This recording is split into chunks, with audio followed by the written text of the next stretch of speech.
प्रयागराज में चल रहे महाकुंभ में वीवीआईपी के आने का सिलसिला जारी है। इसी कड़ी में बिहार के राज्यपाल आरिफ मोहम्मद खान भी महाकुंभ आए। इस दौरान उन्होंने परमार्थ निकेतन आश्रम के अध्यक्ष स्वामी चिदानंद सरस्वती से मुलाकात की। राज्यपाल ने कहा कि महाकुंभ भारत का केवल प्रतीक ही नहीं बल्कि उसको अपने आप में समावेश करने वाला है। भारत की जो सार्वभौमिक और समावेशी संस्कृति है उसी का संगम नाम है। इसमें विविधता के लिए सम्मान भी है और स्वीकार्यता भी है। यह भारतीय संस्कृति है और इसी का यह पर्व है। कुंभ प्रतीक है भारत की, सिर्फ उसका प्रतीक ही नहीं है बल्कि ये उस पूरी चीज को एक तरह से अपने आप में समो लेता है। भारत की जो सार्वभौमिक समावेशी संस्कृति संगम नाम है।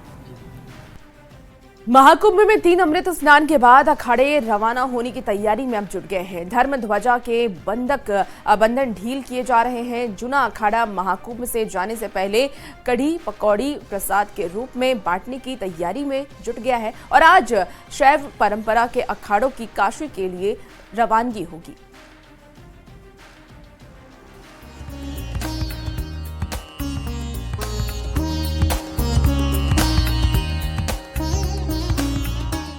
आस्था का महापर्व महाकुंभ श्रद्धा, आस्था, भक्ति का परचम दुनिया भर में लहराया है।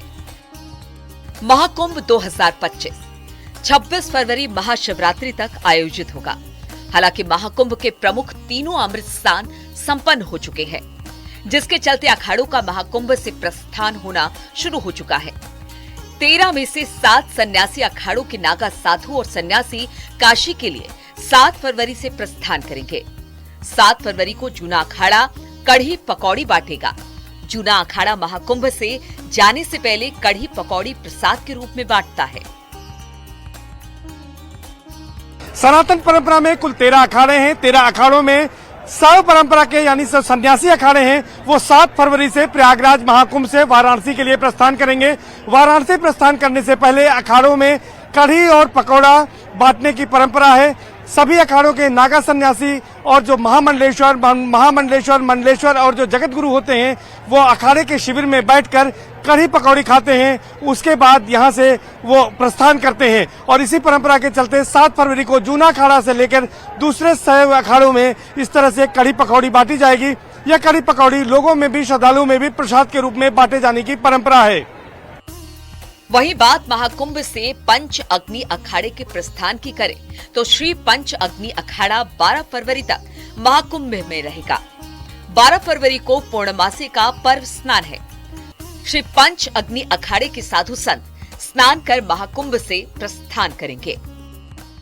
महाकुंभ में बात अगर श्री पंच अग्नि अखाड़े की करें तो पंच अग्नि अखाड़े के नागा साधु और सन्यासी 12 फरवरी तक महाकुंभ के शिविर में रहेंगे। 12 फरवरी को माघी पूर्णिमा का स्नान करेंगे, यानी पूर्णमासी के स्नान के बाद अग्नि अखाड़े के नागा सन्यासी संत महात्मा मंडलेश्वर महामंडलेश्वर काशी के लिए रवाना होंगे।